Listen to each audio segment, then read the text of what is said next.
হযরত সুফিয়ান সাউরি রাহমাতুল্লাহ আলাইহি আল্লাহর একজন জবরদস্ত ওলি ছিলেন। একবার তার সামনে এক মুরিদ এসেছে, মাথায় একটা বড় রুমাল খিসা বাঁধা। জিজ্ঞেস করলেন, মিয়া তোমার এই মাথাটা এরকম বাঁধা কেন? কয়, হুজুর মাথার যন্ত্রণায় অস্থির হয়ে গেছি, সেই জন্য মাথাটা বাঁধে রাখছি। এরকম ব্যথা কয়দিন হয়েছে? কয়দিন? আর সবসময় হয় না, বছরে 2-1 হইলেও পারে, না হইলেও পারে। বলে বছরে 2-1 মাথা ব্যথা হয়, সেই ব্যথাটা দড়ি দিয়া বান্ধা মানুষকে দেখাইলা যে আমার ব্যথা হয়েছে, অসুবিধাটা দেখালে, আর যতদিন ভালো ছিলে ওইটার প্রমাণ স্বরূপ মাথায় কি বান্ধা মানুষকে দেখাইছো। সুতরাং শুকরিয়া আদায় করো সব সময়। আলহামদুলিল্লাহ আলা কুল্লি হাল, সব অবস্থা আমি ভালো আছি, আমার থেকে আরো অনেক খারাপ আছে। সুতরাং সালামের প্রচলন তারাই করে বেশি যারা বিনয়ী হয়। অহংকার যাদের মধ্যে জায়গা পায় না। অহংকার পাবে কি করে? বান্দা কোরআন থেকে জেনেছে, ওয়াল্লাহুল গানিয়্যু ওয়া আনতুমুল ফুকারা। আল্লাহ রাব্বুল আলামিন বলেন, তোমরা হলে সবাই ফকির, তোমরা হলে সব মুকাবিক্কি, আর একমাত্র আল্লাহ রাব্বুল আলামিন বেনিয়াজ। আল্লাহই শুধু বেনিয়াজ, আর সব কি মুকাবিক্কি কার কাছে? আল্লাহর কাছে। এই জন্য বিনয়ী হতে হবে। এই যে জমিনটা বাস করি, জমিনটা কার? চিল্লায় কোন কার? লিল্লাহি মা ফিস সামাওয়াতি ওয়া মা ফিল আরদ। আকাশ ও তার, জমিনও। এই কথা যদি জানা থাকে, বিশ্বাস থাকে, তাহলে সেই ব্যক্তি অহংকার করতে পারে না, সে বিনয়ী হয়। ঈমান বিল্লাহ তাকে বিনয়ী বানায় দেয়। আর বিনয়ী মানুষ, নিরহংকার মানুষই আল্লাহর কাছে বেশি পছন্দ।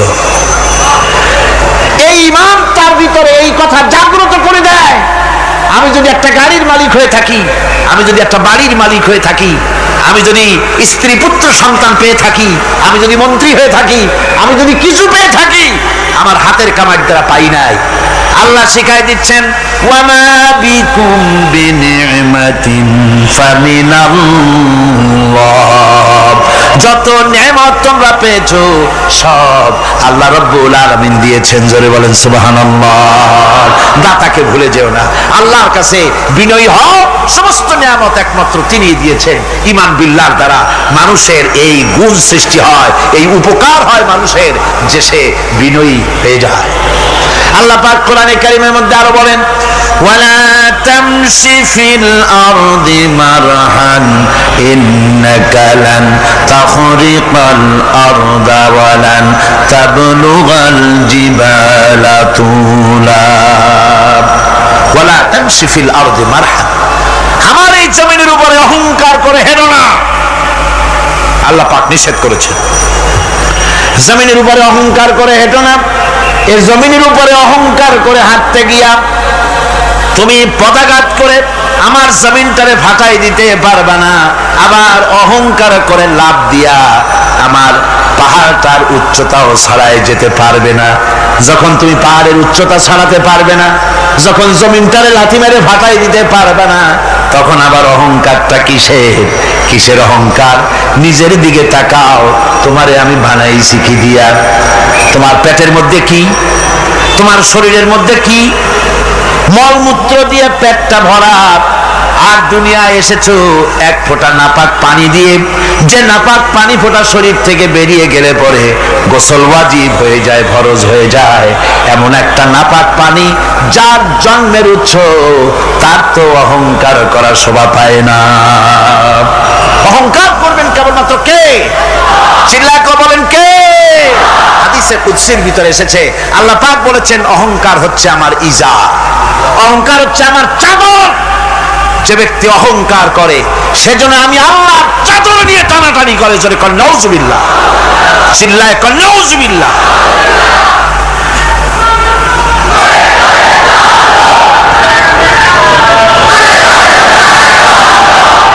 আমার বন্ধুগণ, আল্লাহ রাব্বুল আলামিন কোরআনে কারীমের মধ্যে বলেছেন, আমার সঠিক বান্দা যারা, অহংকার তাদের মধ্যে থাকে না। ওয়াইবাদুর রাহমানিল্লাযীনা ইয়ামশুনা আলাল আরদি হাওনা। রহমানের বান্দা যারা, আমি আল্লাহ পাকের গোলাম যারা, জমিনের উপরে খুব বিনয়ের সাথে চলে, তাদের চলাফেরা দেখলেই বোঝা যায় লোকটা বিনয়ী, আল্লাহর বান্দা। সুবহানাল্লাহি ওয়া বিহামদিহি। কি বলেন? মানুষের চলাফেরা, চাহনি, ওঠা বসা, কথাবার্তা দেখলেই বোঝা যায় না লোকটা কি চরিত্রের? বোঝা যায়। এক পদের মানুষ আছে গম্ভীর হয়ে বসে থাকে, মনে হয় যেন নবজাদা নসরুল্লাহ খানের শালা। يضاعف له العذاب يوم القيامة ويخلد فيه مهانا। এই সব কাজ যারা করবে, আল্লাহকে বাদ দিয়ে যারা আল্লাহকে বাদ দিয়ে অন্যকে মাবুদ বলে ডাকবে আর হত্যা করবে, জিনা করবে, আল্লাহ বলেন তাদেরকে কিয়ামতের দিন পুনঃ পুনঃ আযাব দেওয়া হবে। আর তাদেরকে ওয়ায়াখলুদ ফিহি মুহানা, তারা বড় লাঞ্ছনার জীবন যাপন করবে, সেখানে লাঞ্ছনার সাথে তারা বসবাস করবে। ইল্লা মান তাবা ওয়া আমানা ওয়া আমিলা আমালান সালিহান ফাউলাইকা ইউবাদদিলুল্লাহু সাইয়্যাতিহিম হাসানাত ওয়া কানা আল্লাহু গফুরার রহিমা। ইল্লা মান তাবা, এই সমস্ত আযাব থেকে বাঁচবে কারা? বাঁচবে সেই সব লোক যারা তওবা করেছে এবং নেক আমল করেছে। ফাউলাইকা ইউবাদদিলুল্লাহু সাইয়্যাতিহিম হাসানাত, আল্লাহ রাব্বুল আলামিন তাদের অন্যায় ত্রুটিপূর্ণ কাজগুলিকে ভালো দিয়ে বদলে দিবেন। সুবহানাল্লাহি ওয়া বিহামদিহি। ওয়া কানা আল্লাহু গফুরুর রহিমা, আর আল্লাহ পাক হচ্ছেন বড় ক্ষমাশীল এবং দয়াবান। এই সুসংবাদ তাদের জন্য যাদের জীবন নানা প্রকারের অপরাধে কলঙ্কিত করেছে যারা, এবং নিজেদেরকে সংশোধন করতে এখন ইচ্ছুক। জীবনে বহু গুনাহ করেছে, হারামি, বদমাশি, জিনা, ব্যভিচার করেছে, এখন জীবনকে সংশোধন করতে চায়। এদের জন্য আল্লাহ রাব্বুল আলামিন এই সাধারণ ক্ষমা ঘোষণা করেছেন, জেনারেল এমনেস্টি ঘোষণা করেছেন। সাধারণ ক্ষমা ঘোষণা করে দিলেন যে তোমরা এখনো যদি হেদায়েত হতে চাও, চূড়ান্ত ধ্বংস থেকে যদি বাঁচতে চাও, তাহলে আমি তোমাদের জন্য তওবার পথ খুলে রেখেছি। আল্লাহ যদি এই তওবার পথ খুলে না দিতেন, তাহলে মানুষ হতাশায়, নিরাশায় শয়তান হয়ে যেত। তার মানে আরো পাপ করত। যখন আর কোনো গুনাহ যখন মাফই হবে না, তখন আর কি করা যায়? আরো বেশি পাপের মধ্যে লিপ্ত হয়ে যায়। আমার ভাইরা, আল্লাহ রাব্বুল আলামিন মানুষের জন্য তওবা করার জন্য, গুনাহ মাফের জন্য দরজা খুলে রেখেছে। ইবনে জারীর তাবারীর একটি বর্ণনা এসেছে, হযরত আবু হুরায়রা রাদিয়াল্লাহু তাআলা আনহু তিনি বলছেন যে আমি ইশার নামাজ পড়ে মসজিদে নববী থেকে ইশার নামাজ পড়ে ঘরে আসতেছিলাম। ঘরে আসার সময় দেখি আমার দরজার কাছে একজন মহিলা দাঁড়ান। সে আমাকে সালাম বলল, আমি তাকে তার সালামের জবাব দিয়ে ঘরের মধ্যে প্রবেশ করলাম। কিছুক্ষণ পরে মহিলা দরজায় নক করলেন। আমি দরজা খুলে জিজ্ঞেস করলাম কি চাও? তিনি বললেন যে আমি শয়তানের ওয়াসওয়াসায় পড়ে জিনা করেছি এবং এই জিনা করার পর আমি গর্ভবতী হয়েছি, এরপরে একটা সন্তান হয়েছে, আমি সেই সন্তানকেও মেরে ফেলে দিয়েছি। এখন আমার বাঁচার পথ, আমার এখন এই গুনাহ মাফ হওয়ার পথ। হযরত আবু হুরায়রা রাদিয়াল্লাহু তাআলা আনহু বলছেন যে অসম্ভব, তোমার এই গুনাহ মাফ হবে না। মহিলা তখন যাওয়ার সময় কাঁদতে কাঁদতে কপালে আঘাত করতে করতে যাচ্ছিল যে আরে শরীরের এই রূপ, এই যৌবন, এই সৌন্দর্য কি তৈরি হয়েছিল জাহান্নামের আগুনে জ্বলার জন্য? এইভাবে করে চিৎকার দিতে দিতে মহিলা যান। হযরত আবু হুরায়রা বলেন আমি সকালবেলায় আল্লাহ রাসূলের সঙ্গে ফজরের নামাজ আদায় করে আল্লাহর নবীকে ঘটনা শোনালাম। বললাম হে রাসূল, আমি তো মহিলাকে এইরকম জবাব দিয়ে। হযরত আবু হুরায়রা দৌড়ে গেলেন, বললেন আমি ছুটতে লাগলাম এবং ভুল আমি কথা বলেছি। মহিলা তো হতাশ হয়ে গিয়েছে। তিনি খুঁজতে খুঁজতে মহিলাকে পেয়ে গেলেন, যে বললেন ও মহিলা, আল্লাহর হাবিব তোমার সম্পর্কে এই কথা বলেছেন, তুমি যদি তওবা করো আল্লাহ রাব্বুল আলামিন তোমাকে মাফ করে দিবেন, আর তোমার দোষ ত্রুটিগুলির বিনিময় আল্লাহ তোমাকে নেক দিয়ে বদলায় দিবেন, তোমাকে আল্লাহ মাফ করবেন। মহিলা শোনা মাত্র আল্লাহু আকবার বলে চিৎকার মেরে সিজদায় পড়ে গেলেন। তিনি প্রাণ ভরে কাঁদলেন আর বললেন আল্লাহ তোমার দরবারে শুকরিয়া আদায় করি যে আমার মতো গুনাহগারের জন্য তুমি যে তওবার দরজা খোলা রেখেছো। তিনি তার নিজের দাসীকে এবং তার বাচ্চাকে, কৃত দাসীকে আল্লাহ শকরার্থে মুক্ত করে দিলেন। আমার ভাইয়েরা, এভাবে করে যারা নাকি আল্লাহর দরবারে যারা এভাবে মাপ চায়, আল্লাহ পাক তাদেরকে মাফ করে দিবেন। তওবা করার জন্য রব্বুল আলামিন পথ খুলে রেখে দিয়েছেন। আবার অন্য হাদিসে এসেছে হযরতে রাসূল পাক সাল্লাল্লাহু আলাইহি ওয়াসাল্লামের কাছে এক বৃদ্ধ এসে বলেছিলেন, হে আল্লাহর নবী, আমি যত গুনাহ করেছি সমস্ত গুনাহ যদি দুনিয়ার মানুষকে ভাগ করে দেওয়া হয় তাহলে একযোগে সব মানুষকে তা ডুবাইয়া ছাড়বে, এত গুনাহ আমি করেছি। এমন কোন গুনাহ নাই যে আমি করি নাই। হে আল্লাহ রাসূল, আমার এই গুনাহ মাফ হবে নাকি? আল্লাহর নবী বলেন, তুমি কি মুসলমান হয়েছো? লোকটি বলল, হুজুর আমি মুসলমান হয়ে গেছি। আশহাদু আল্লা ইলাহা ইল্লাল্লাহু ওয়াহদাহু লা শারীকা লাহু ওয়া আশহাদু আন্না মুহাম্মাদান আবদুহু ওয়া রাসূলুহু। পড়েন সবাই, আশহাদু আল্লা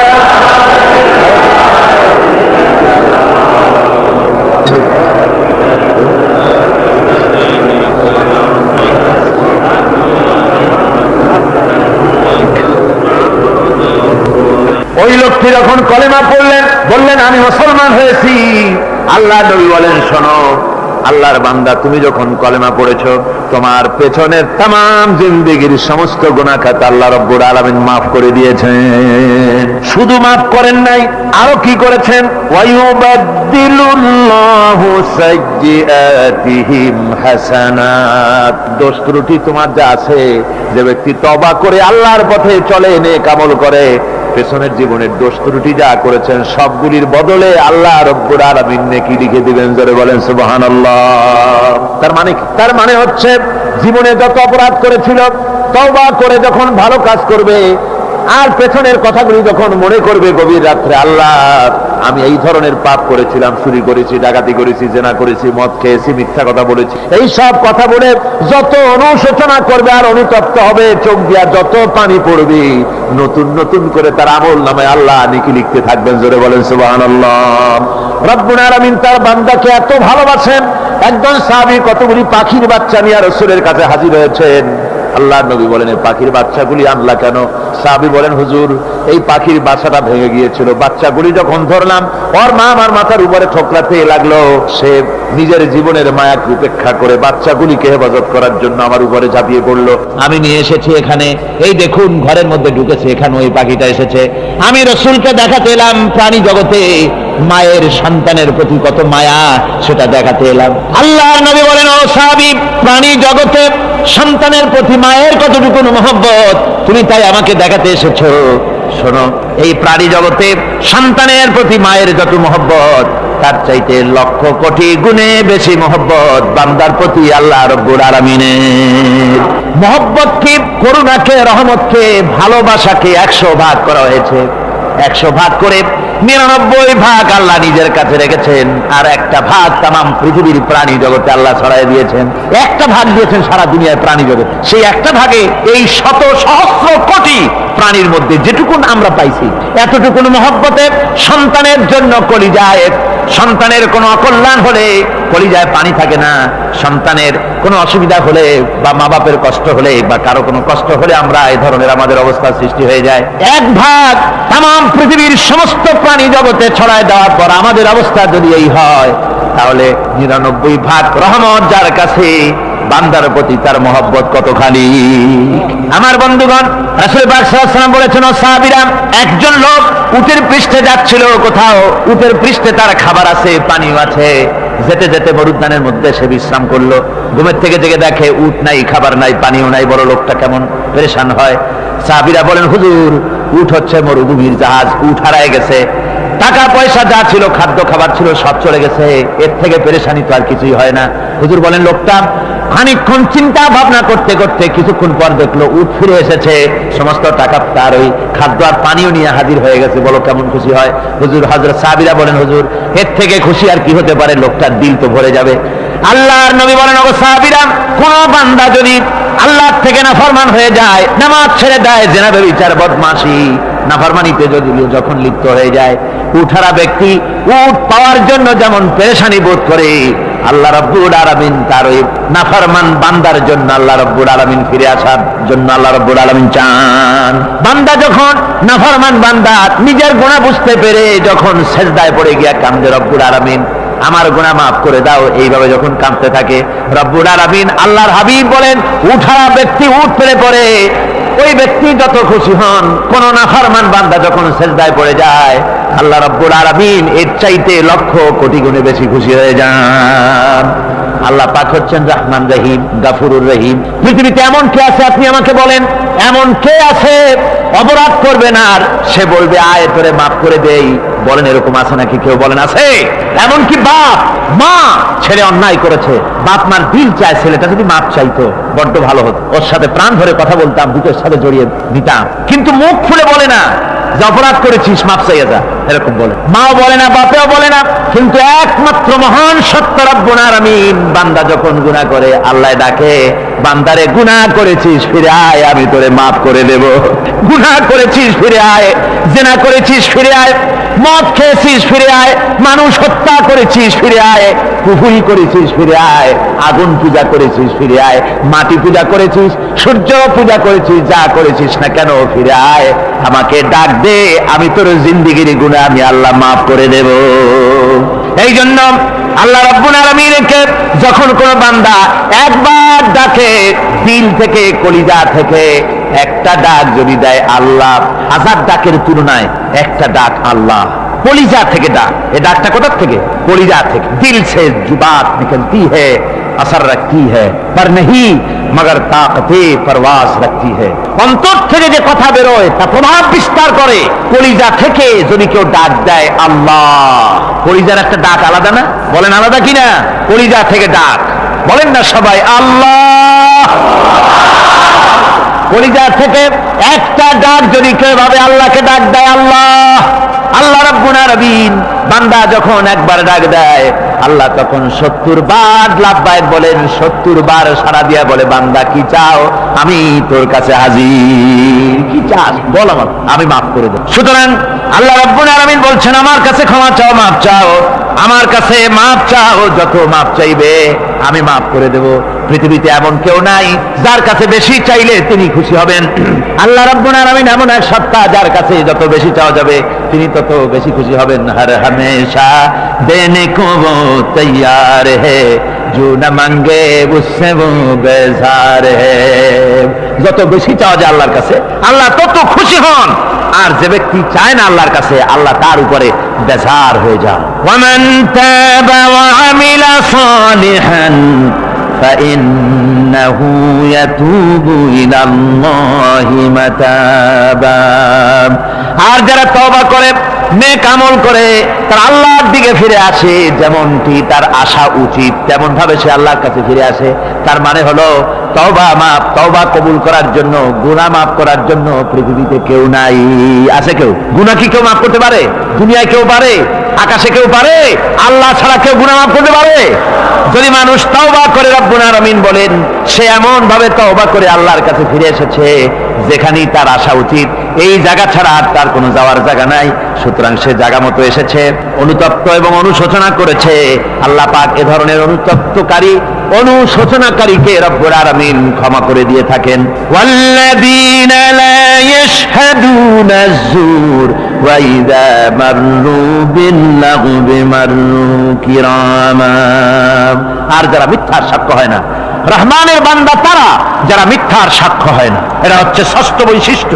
আর তারা কোনো অনর্থক, কোনো নিরর্থক কোনো কাজ যদি দেখে, ঘটনা দেখে, সেখান থেকে তারা শরীফ মানুষের মতো, একেবারে নিতান্ত ভদ্র মানুষের মতো সেখান থেকে কেটে পড়ে। গান বাজনা হচ্ছে, নাটক হচ্ছে, অশ্লীলতা হচ্ছে, গালাগালি হচ্ছে, অনর্থক কোনো কাজ হচ্ছে, নিরর্থক কোনো অনুষ্ঠান কিছু একটা হচ্ছে, ওখান থেকে একটা ভদ্রলোকের মতো, যেমন কোনো দুর্গন্ধময় জায়গা থেকে মানুষ যখন যায় নাকে রুমাল দিয়ে আস্তে করে সেখান থেকে পাশ কেটে চলে যায়, ঠিক কিনা? ঠিক ওইভাবে করে আল্লাহ পাক বলছেন আমার মুমিন বান্দারা এই ধরনের কোনো অনর্থক, নিরর্থক যে কাজের মধ্যে কোনো পরকাল নাই, আল্লাহ নাই, দুনিয়ার মানুষের স্বার্থ নাই, দেশের স্বার্থ নাই, রাষ্ট্রের স্বার্থ নাই, জনগণের স্বার্থ নাই, এই ধরনের সমস্ত গাল গপ্প, নাটক, উপহাস, এই ধরনের মজা, এই ধরনের অনুষ্ঠান যখন দেখে আমার মুমিন বান্দারা সেখানে দাঁড়ায় না। ময়লার কাছ থেকে নাকে রুমাল দিয়ে মানুষ যেমন চলে যায়, এই লোকটি তখন অত্যন্ত ভদ্রের মতো আস্তে করে পাশ কেটে বেরিয়ে যায়। ওয়াল্লাযীনা ইযা যুক্কিরু বিআয়াতি রাব্বিহিম লাম ইয়াখিরু আলাইহা সাম্মান ওয়া উমিয়ানা। আর আমার বান্দাদের 7 নম্বরের, রহমানের বান্দা, খাঁটি বান্দা যারা, তাদের 7 নম্বরের বৈশিষ্ট্য হচ্ছে যে ওই সমস্ত বান্দারা তাদের কাছে যখন আমার আয়াতকে শোনানো হয়, আমার কোরআন তেলাওয়াত করে আমার আয়াত করে যখন নসিহত শোনানো হয়, তখন তারা বোবার মতো, বদিরের মতো বসে থাকে না। তারা বুঝতে পেরেছেন? রহমানের খাঁটি বান্দা যারা, তাদের কাছে কোরআনের কথা ওয়াজ করে যখন শোনানো হয় আল্লাহর কালাম যখন শোনানো হয়, আয়াত পড়ে পড়ে যখন নসিহত শোনানো হয়, লাম ইয়াখিরু আলাইহা সুম্মান ওয়া উময়ানা, তখন ওই ব্যক্তি অন্ধ এবং বধিরের মতো চুপ করে বসে থাকে না, বরং আমল করা শুরু করে দেয়। জোরে বলেন সুবহানাল্লাহ। যখন সে জানলো যে এগুলি হলো আল্লাহর বিরোধী কাজ, এগুলি আল্লাহর কাজ, আল্লাহ রাসূলের কাজ, তখন তা পালন করা শুরু করে দেয়। এই 5 দিন ধরে কোরআনের যে কথাগুলি হলো, এই কথাগুলি শোনার পর আপনারা কি বসে থাকবেন? বসে থাকবেন? যারা বসে থাকবে এইগুলি শোনার পরে আল্লাহ তাদেরকে বলেছেন এরা হলো অন্ধ, এরা হলো বধির, এরা হলো বোবা। আমরা আল্লাহর এই যে কথা, আমরা কি অন্ধ আর বধির আর বোবা হবো নাকি? আমরা হবো না। আমরা অন্ধ নয়, বধির নয়, বোবা নই, বরং আল্লাহ যা বলেছেন, যা শুনলাম সামি'না ওয়া আতা'না, এই 5 দিন ধরে যা শুনলাম আল্লাহর কথা, কার কথা শুনলাম?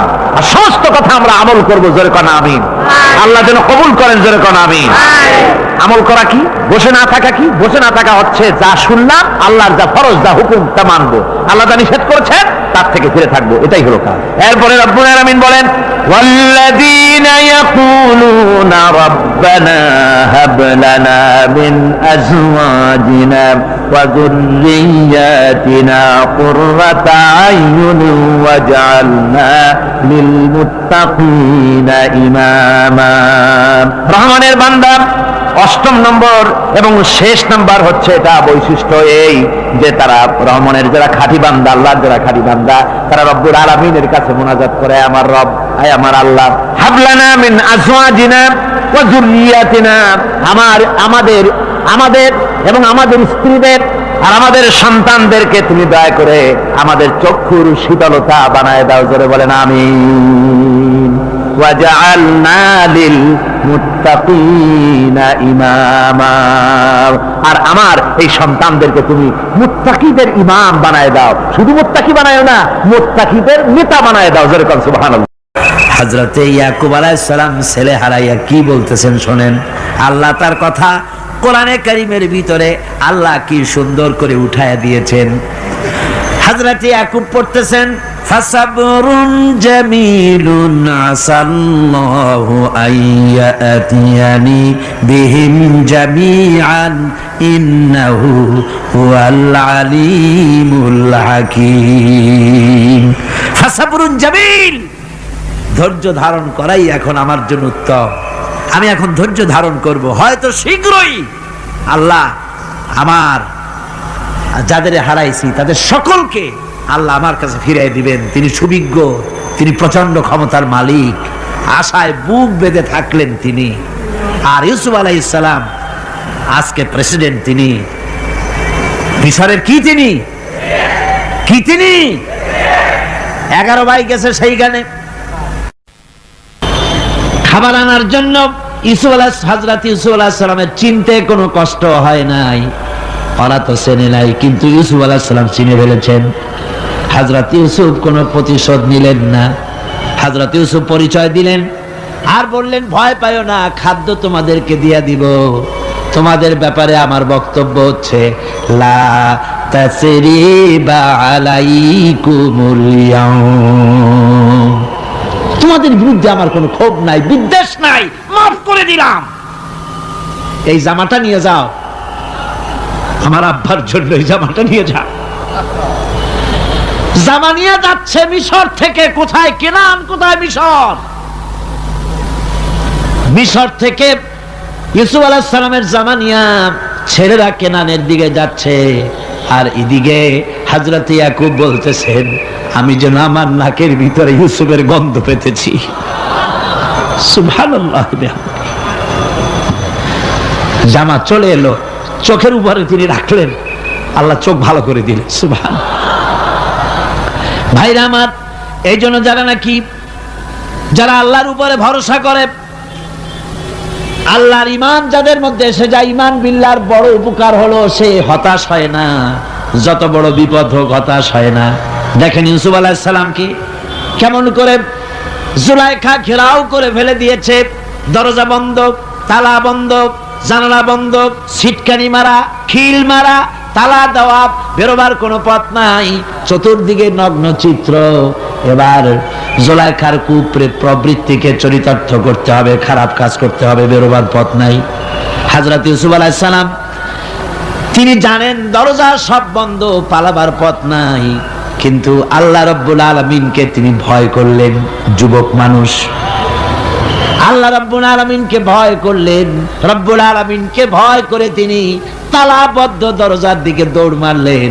রব্বুল আলামিন আপন কুদরতে সবগুলি দরজা খুলে দিলেন। ওয়া মান ইয়াত্তাকিল্লাহা ইয়াজআল লাহু মাখরাজা। যে ব্যক্তি আমারে ভয় করে, আমার পথে চলতে চায়, আমি রাস্তা খুলে দেই। সুবহানাল্লাহ ওয়া বিহামদিহি। সুতরাং ঈমানে বুক বাঁধো জওয়ানেরা, তরুণেরা, হতাশ হওয়ার কোনো কারণ নাই, আশায় বুক বেঁধে থাকো। আপনারা বলেন, এই পৃথিবীতে ইউনূস আলাইহিস সালাম যে বিপদে পড়ছিলেন, এর চাইতে বড় বিপদ পৃথিবীতে কিছু হতে পারে? আপনাদের চিন্তা বুঝি পারে? এই দিকের লোকেরা কথাই কয় না মুঠো। কি বলেন, পারে? এত বড় বিপদ চিন্তাও করা যায়। কোরআনে কারীমের মধ্যে আল্লাহ রাব্বুল আলামিন বলেন, ওয়াযান্নুন ইয যাহাবা মুগাদিবান ফাযান্না আন লান নাকদিরা আলাইহি। ইউনূস আলাইহিস সালামকে যখন মাছে গিলে ফেলে দিল, মাছ এবার পানির অতল তলদেশে চলে গেছে। মাছের পেটের ভিতরে দরজা নাই, জানালা নাই, ছিদ্র নাই, পালাবার কোনো পথ নাই। আছে? আছে? ফানাদা ফিল যুলুমাতি আন লা ইলাহা ইল্লা আনতা সুবহানাকা ইন্নী কুনতু মিনাজ জালিমিন। জানেন নাই দোয়া? পড়েন সবাই, লা ইলাহা ইল্লা আনতা সুবহানাকা ইন্নী কুনতু মিনাজ জালিমিন। হায় আল্লাহ, তোমার পবিত্রতা ঘোষণা করতেছি, তুমি ছাড়া কেউ নাই, আমার তো আর বাঁচার উপায় নাই। আমি আমার উপরে জুলুম করেছি, আর তোমার পবিত্রতা ঘোষণা করতেছি। জিকির করতেছেন তিনি মাছের পেটের মধ্যে বসে। আল্লাহ রাব্বুল আলামিন বলেন, ইউনূস আলাইহিস সালাম মাছের পেটের ভিতরে বসে যে চিৎকারটা মারলেন, দুনিয়ায় কোনো তার বন্ধু বান্ধবেরা শোনে নাই, কোন রাজা বাদশারা শোনে নাই। মাছের পেটের মধ্যে ফানাদা ফিল যুলুমাত, যুলুমাত হলো জমায় কাসির। এখানে তিনটা অন্ধকার ছিল। কয়টা অন্ধকার? একটা হলো মাছের পেটের অন্ধকার, একটা হলো রাতের অন্ধকার, আর একটা হলো পানির অন্ধকার। ত্রিবিধ অন্ধকারের ভিতর থেকে ইউনূস আলাইহিস সালাম হতাশ হয়ে যান নাই, তিনি চিৎকার মেরে আল্লাহরে ডাক দিলেন। আল্লাহ কয়, আমি ডাক শুনছি, কেউ তোমার ডাক শোনে নাই, আমি তোমার আরশের মালিক, আমি আল্লাহ শুনতে পেয়েছি। শুধু শুনি নাই, জবাবও দিয়া দিলাম। ফাস্তাজাবনা লাহু ওয়া নাজ্জাইনাহু মিনাল গাম্মি ওয়া কাযালিকা নুজিল মুমিনিন। পড়েন না সবাই, ফাস্তাজাবনা লাহু ওয়া নাজ্জাইনাহু মিনাল গাম্মি ওয়া কাযালিকা নুজিল মুমিনিন। আমি আল্লাহ পাক বলেন, আমি ইউনূসের ডাক শুনলাম, ডাকের জবাব দিয়া দিলাম, আর মাছের পেটের ভিতরে বেদনার সৃষ্টি করে দিলাম। মাছ এবার ভেসে উঠলো। মাছের আর এখন কোন উপায় নাই বমি করা ছাড়া। মাছ কিনারায় চলে এলো, ইউনূসকে বমি করে ফেলে দিল। আল্লাহ কয়, শোনো দুনিয়ার মানুষেরা, শুধু ইউনূস আলাইহিস সালামকে নয়, ওয়া কাযালিকা, এইভাবে করে আমার মুমিন বান্দারা যদি বিপদে পড়ে আর আমারে ডাকে, আমি রব্বুল আলামিন এইরকম বিপদ দিয়া বাঁচায়া দেব। বিপদ থেকে বাঁচাবেন কে? সুতরাং গতকালকের মতো আবারও বলি, বিপদ আসতে পরে মুসলমানেরা মাজারে দৌড়ায় বেশি। কন নাউজুবিল্লাহ, জোরে কন নাউজুবিল্লাহ। বিপদ আসে আর মাজারে চলে যায়, যাইয়া সেখানে কাঁদে, মাজারের উপরে মাথা ঘা দিতে থাকে, পয়সা দেয়, মোনাজাত করে, কাঁদতে থাকে, মাজারওয়ালার কাছে বিপদ মুক্তি চায়। নাউজুবিল্লাহ পড়ে, আবারও কর নাউজুবিল্লাহ। বিশ্বাস করুন আমার ভাইরা, বিশ্বাস করুন, আল্লাহর কোরআন আমার হাতে। মাজারওয়ালার কাছে কানলে পরে ওই মাজারে যিনি শুয়ে আছেন, আল্লাহর কসম তার কোনো ক্ষমতা নাই আপনাকে বিপদ থেকে বাঁচাতে পারে। আছে ক্ষমতা? জোরে বলেন আছে? বিপদ থেকে বাঁচাবে কে? কে বাঁচাবে? আল্লাহ। আপনারা টাকা দেন আর ওই টাকাগুলি ওইখানে মাজারে বৈশা জনমের খাওয়া খায় মাজারের পাহারাদার এক শ্রেণীর পান্ডারা। টাকাগুলা মাথায় দেখবেন মাজার কেন্দ্র করে লাল লাল চাদর গায়, তারপরে চট, মাথায় জট, দাড়িতে জট, দাড়িতে জট আর মোষ। হায় রে মোষ! 6টা টর্চ লাইট দিয়েও যদি আপনি খোঁজেন মুখ তালাশ করে পাবেন না, এত মোষ সমানে গাঁজা খায় আপনার পয়সা দিয়ে, ধর্মের নামের ব্যবসা করে। যাই দেখেন মাজারগুলো, প্রত্যেকটা মাজারে 5টা 10টা লোক বসা আছে, ঘাট ধরে বের করে দাও। আর বলো মাজারে বসে আছো কেন? মসজিদে যাও। কোথায় যাবে? কোথায় যাবে? মসজিদে। আল্লাহর থামো, আল্লাহর ওলিদের মাজার ঘেরাও করে রেখে দাও, যত্ন করে রেখে দাও। গরু, ছাগল, ভেড়া, হাবিজাবি কিছু যেন যেতে না পারে, যত্ন করে রাখো, সম্মান দিয়ে রাখো। কিন্তু তোমার ওখানে পাহারা দিতে বলছে কে?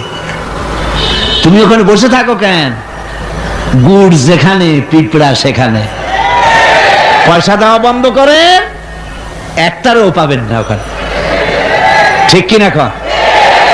সব ধান্দাবাজ পয়সার লোভে ওখানে বসে থাকে, গাঁজা খায়, মদ খায়, নামাজ পড়ে না। আর আপনার টাকা দিয়া খোঁজ নিয়ে দেখেন মাজারের মুতল্লি যত আছে সব বাসের মালিক, ট্রাকের মালিক, কোটি কোটি টাকার ব্যবসা করে। সুতরাং এগুলি ছাড়েন, এ ধান্দাবাজি বন্ধ করুন। মাজারের সাথে কোনো সম্পর্ক নাই। মুসলমানের সম্পর্ক কেবল মসজিদের সাথে। কিসের সাথে? মসজিদের সাথে সম্পর্ক গড়ে। আমার বন্ধুগণ, বিপদ আসলে পরে কবরের কাছে যাওয়া নয়, বিপদ আসলে পরে মসজিদে যান, 2 রাকাত কাজায়ে হাজাতের নামাজ পড়েন। রাসূলুল্লাহ পড়েছেন, কাজায়ে হাজাতের নামাজ পড়েন, সেজদায় পড়ে গিয়ে আল্লাহর কাছে কাঁদেন, আপনার বিপদ আল্লাহ রব্বুল আলামিন দূর করে দিবেন। আরে এমন আল্লাহরে থুইয়া কি যে বলবো, মানুষের যে কি হইছে। আমি সিলেটে দেখেছি শাহজালাল রহমতুল্লাহ আলাই, আল্লাহর ওলি, শাহ আমানত আল্লাহর ওলি, শাহ মাখদুম আল্লাহর ওলি। এই ওলিরা কোনদিন বলে যায় নাই যে আমার মাজারে পাহারা দিয়ে তোমরা টাকা আদায় করো, বলছে কেউ? শাহজালাল রহমতুল্লাহ আলাইহির মিশন কি ছিল আর এই পাগলেরা করে কি? হযরত শাহজালালের তরবারি আজও আছে, আমি তরবারি দেখেছি, দোধারি তরবারি হাতে নিয়ে এসেছেন। এক হাতে ছিল তরবারি আর এক হাতে ছিল আল্লাহর কোরআন। যখন সিলেটে ঢুকলেন, সিলেটে যখন ঢুকলেন, গৌর গোবিন্দ তার সব কিছু তিনি আজান দেওয়ালেন। আজান শোনা মাত্র মূর্তিগুলো কাঁপতে লাগলো। গৌর গোবিন্দের কলজা গলার কাছে চলে আসছে, জিজ্ঞেস করছে ব্যাপারটা কি, এরকম হচ্ছে কেন? জ্যোতিষীরা বলল যবন এসেছে, মেলেচ্ছ এসেছে, আর উপায় নাই। শাহজালাল রহমতুল্লাহ আলাইহি তিনি বসলেন গেটের কাছে, এবার সব পালাচ্ছে। গৌর গোবিন্দ বলল সাপুরিয়াদের ডেকে যে আমারে একটা বাক্সের মধ্যে ভরিয়া সাপ বলে চালাই দিও, আমি সামনে পড়তে চাই না। ভয়তে কলজা গলার কাছে চলে আসছে। শুধু আজান শুনে। এরপরে লোক সব চলে যাচ্ছে, উনি দেখতেছেন যাও যাও যাচ্ছে সব। তারপরে ঝুড়িতে করে যাচ্ছে সাপুড়িয়ারা, তোমাদের এর মধ্যে কি? সাপ। যাও যাও যাও।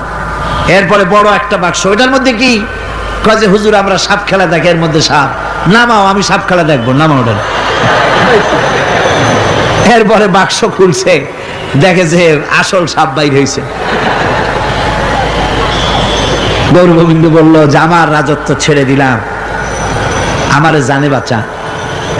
শাহজালাল রহমতুল্লাহ আলাইহি বললেন আমি তো মারতে আসি নাই, আমি তো হত্যাকাণ্ড করতে আসি নাই, আল্লাহর দ্বীনকে নিয়ে এসেছি। তিনি ক্ষমা করে দিলেন। সেই শাহজালাল রহমতুল্লাহ আলাইহির মাজারে লোকেরা বিভিন্ন জায়গা দিয়ে যায়, বাস ভরে ভরে যায়, যাইয়া চাদরের উপরে যাইয়া মাথা ঘা দিতে থাকে আর কাঁদতে থাকে। কতগুলো গজাল মাছ আছে, বিরাট বিরাট গজাল, গায়ে শ্যাতলা পড়ে গেছে, দেখলে মনে হয় যেন রিটায়ার্ড অফিসার, এরকম মোটা। ওগুলারে মুড়ি খাওয়ায়, কলজা খাওয়ায়। একটা কুয়া আছে, পানি এত ফসা, কয় যে এইটার আর এক মুখ হলো জমজমের সাথে মিশানো। নাউজুবিল্লাহ। হায় রে মানুষ, মুসলমানের আকীদা হয় এত খারাপ, আকীদা বত্তর হয়ে গিয়েছে। এগুলি ধর্মের নামের ব্যবসা, এগুলি জোরে বলেন কি? এই ব্যবসা বন্ধ করতে হবে, এই ব্যবসা বন্ধ করতে হবে। এরা ধর্মের নামে লুটেরা, চাদর দিয়ে, আগরবাতি দিয়ে, মোমবাতি দিয়ে, সেজদা দিয়ে মুশরিক হয়ে যাচ্ছে, ইসলাম থেকে খারিজ হয়ে যাচ্ছে। আমার কাছে রিপোর্ট এসেছে প্রচন্ড ভিড়ে মানুষের কষ্ট হচ্ছে, তো কি করা যাবে? আমি বললাম ভিড়, আর আপনারা যদি ভিড় দেখতে চান তাহলে তো সব লোক দাঁড়ায় যাবে, আপনাদের তো দেখার দরকার নেই। একটু চেপে চেপে বসেন আর জোরে সোরে জিকির করেন, লা ইলাহা ইল্লাল্লাহ, লা ইলাহা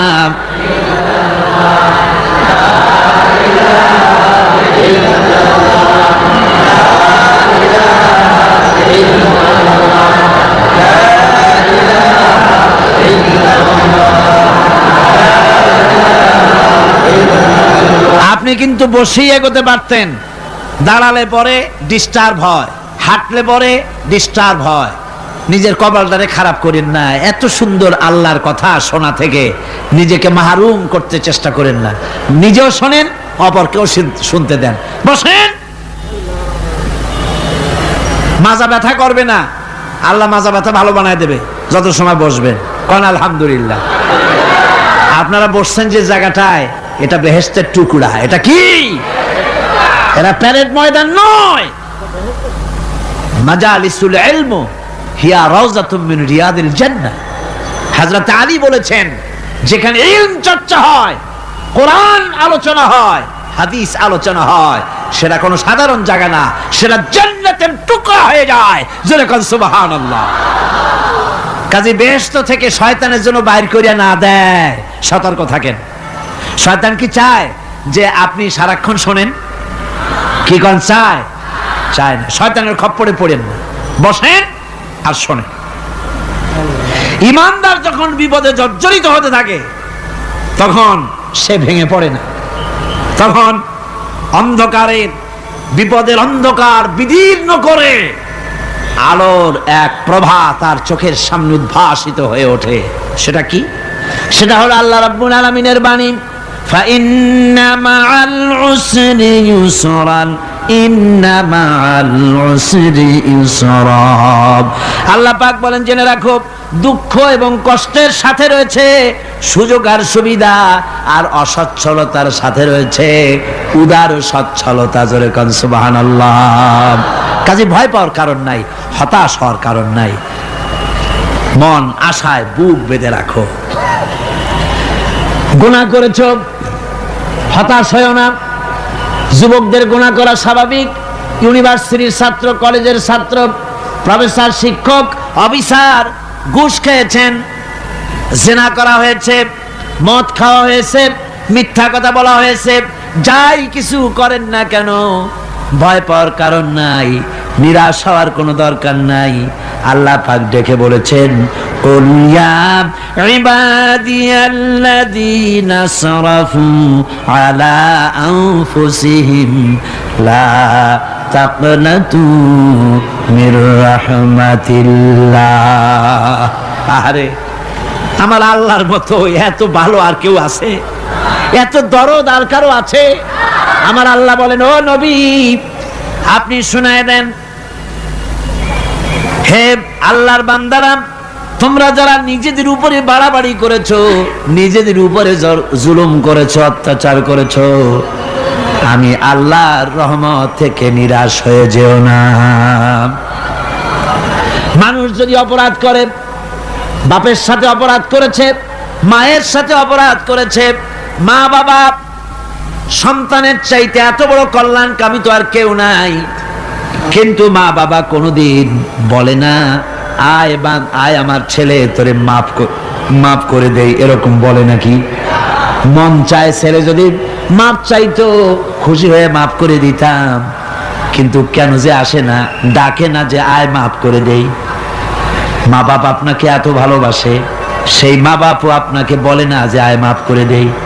আমার আল্লাহ হচ্ছেন এমন আল্লাহ, আল্লাহ রাব্বুল আলামিন ডাকেন, এ বান্দা খুন করেছিস ফিরে আয়, জিনা করেছিস ফিরে আয়, হত্যা করেছিস ফিরে আয়, চুরি করেছিস ফিরে আয়, কুফরি করেছিস ফিরে আয়, সুদ খেয়েছিস, ঘুষ খেয়েছিস, মদ খেয়েছিস ফিরে আয়, এসে আমার দরবারে চোখের পানি ফেল, আমার দরবারে কাঁদাকাটি কর। ইন্নাল্লাহা ইয়াগফিরুয যুনুবা জামিআ ইন্নাহু হুয়াল গফুরুর রহিম। আমার দরবারে চোখের পানি ফেলে কাঁদ, আমি রব্বুল আলামিন জিন্দেগীর গুনাহ মাফ করে দেব। সুবহানাল্লাহ কোন, সুবহানাল্লাহ কোন। আমার কাছে কান, চোখের পানি ফেল। আল্লাহ রাব্বুল আলামিনের কাছে বান্দার দুইটা ফোঁটা বেশি প্রিয়। একটা হলো জিহাদের ময়দানে যে রক্ত ফোঁটা দেওয়া হয়, এটা আল্লাহর কাছে প্রিয়। আর আল্লাহর ভয়তে গুনার জন্য লজ্জা করে, অনুশোচনা করে বান্দা যখন চোখের পানি ছেড়ে দেয়, আল্লাহর কাছে এটা অত্যন্ত প্রিয়। নবীজি বলেছেন, বান্দা যখন গুনার ভয়তে, আল্লাহর ভয়তে, জাহান্নামের ভয়তে অনুশোচনা করে যখন চোখ দিয়া পানি ছেড়ে দেয়, ওই চোখের পানি নাকের অর্ধেক আসতে না আসতে আল্লাহ রাব্বুল আলামিন বান্দারে মাফ করে দেন। আল্লাহ বরদাস্ত করতে পারেন না যে বান্দা কান্দু। আমার ভাইরা, আল্লাহ রহমত এই পৃথিবীতে, আল্লাহ রহমতকে 100 ভাগ করা হয়েছে। আল্লাহ রহমতের কত ভাগ? এই 100 ভাগের 1 ভাগ সারা পৃথিবীতে ছড়াই দেওয়া হয়েছে। আর 99 ভাগ কার কাছে? আল্লাহর কাছে। একটা ভাগ দুনিয়া ছড়ানো হয়েছে আদম আলাইহিস সালাম থেকে নিয়ে এই পর্যন্ত, এখান থেকে নিয়ে কিয়ামত পর্যন্ত পৃথিবীতে যত মানুষ আসবে, যত প্রাণী আসবে, তাদের মধ্যে প্রাণী জগতেও গাবি তার বাছুরকে ভালোবাসে ঠিক কিনা, হাতি তার বাচ্চাকে ভালোবাসে ঠিক কিনা, মুরগি তার বাচ্চাকে ভালোবাসে কিনা, প্রত্যেক মাই তার সন্তানকে ভালোবাসে মানুষের মতো। এই ভালোবাসা, এই স্নেহ, এই মমতা, এই করুণা, এই মহব্বত একটা ভাগ দুনিয়ায় দেওয়ার পর আপনি আর আমি যতটুকুন ভাগে পেয়েছি, সেই মহব্বতে, স্ত্রীর মহব্বতে অস্থির, মায়ের মহব্বতে অস্থির, সন্তানের মহব্বতে অস্থির। এখন চিন্তা করেন, একটা ভাগ সারা পৃথিবীতে বিতরণ করার পর যেটুক পেয়েছি, তাতে যদি এত মহব্বত হয়, তাহলে এর 99 ভাগ মহব্বত যে আল্লাহর কাছে জমা আছে, এই বান্দার জন্য তার কত মহব্বত, এই বান্দার জন্য কত করুণাতা, কত মহব্বতটা, কত দয়াটা। এজন্য আল্লাহ রাব্বুল আলামিন বলেছেন, নাব্বি ইবাদি আন্নি আনাল গফুরুর রহিম। আমার নবী সুসংবাদ দিয়ে দাও, বান্দাদেরকে শোনায় দাও যে আমি আল্লাহ তাআলা ক্ষমাশীল আর দয়াবান। হুজুর কাঁদতেছিলেন, হযরত ওমর রাদিয়াল্লাহু তাআলা আনহু এসে দেখেন হুজুর একা কাঁদতেছে। হুজুর জিজ্ঞেস করছেন, হযরত ওমর জিজ্ঞেস করলেন, হুজুর আপনি কাঁদেন কেন একা একা? হযরত ওমর বলেন, আমি যখন প্রশ্ন করলাম নবীজি বললেন, আমার কাছে কিছু আগে জিবরাইল এসেছিলেন। জিবরাইল এসে আমাকে বললেন, আল্লাহ পাক বলেছেন, হে আমার নবী, ইসলামের ভিতরে থেকে যে সমস্ত মানুষগুলো ইসলামের ভিতরে থেকে চুল আর দাড়ি পাকায় দিছে, কিয়ামতের দিন এই লোকগুলারে আমি শাস্তি দিতে আমার শরম হবে। হযরত ওমর বলেন, হুজুর, উম্মতের জন্য কত বড় খোঁজ খবর এটা, আর আপনি কাঁদতেছেন।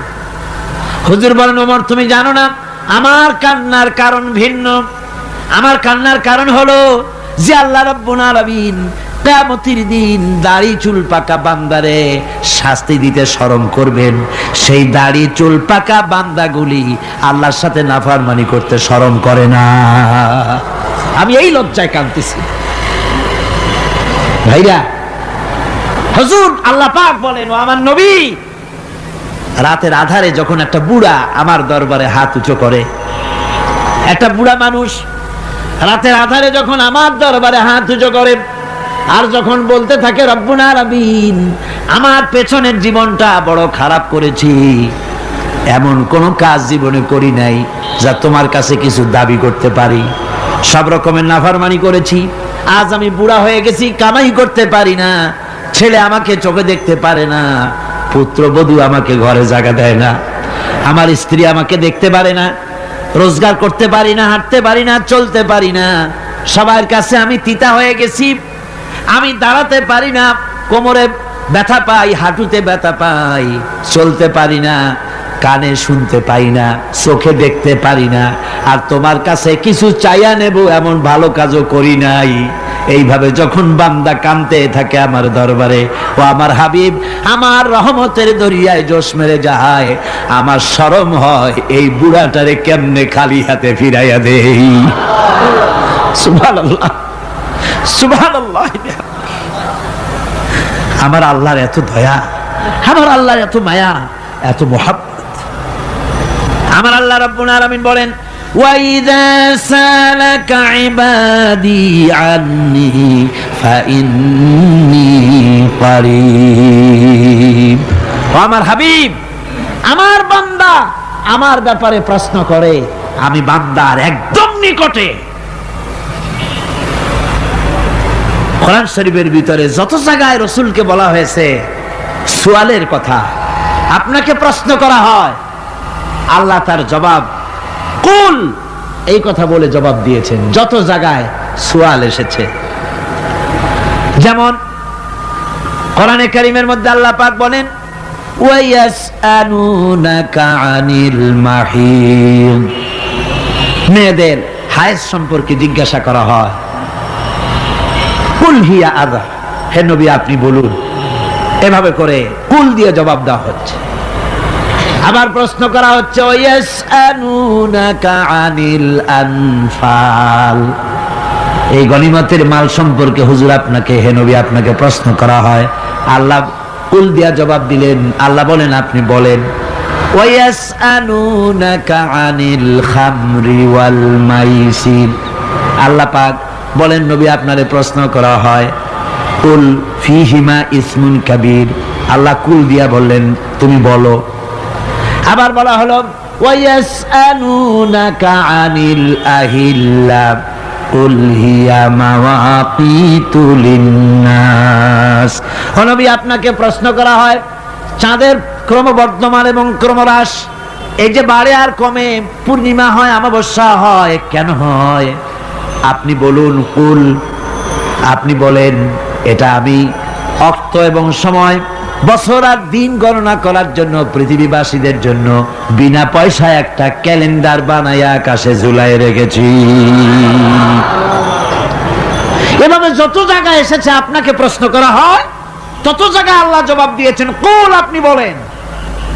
গোটা কোরআন শরীফের ভিতরে এই একটি মাত্র জায়গা যেখানে বলা হয়েছে আপনাকে প্রশ্ন করা হয়, আল্লাহ এখানে বলতে পারতেন কুল আপনি বলেন, আল্লাহ তোমাদের নিকটবর্তী, এভাবে জবাব হয় নাই। এটা কায়দাটা হলো এই, আল্লাহ বলতেছেন ওয়াইজা সালাকা ইবাদি, ও আমার নবী প্রশ্ন তো আমার বান্দারা আমার ব্যাপারে করেছে, এবার আপনার জবাবের কোনো দরকার নাই। প্রশ্ন আমার ব্যাপারে, আমি নিজে জবাব দিয়ে দেই, ফা ইন্নী কারীব। ও বান্দা, আমার ব্যাপারে প্রশ্ন করেছিস, জবাব আমি দেই, আমি তোর সবচাইতে বেশি নিকটে। সুবহানাল্লাহ।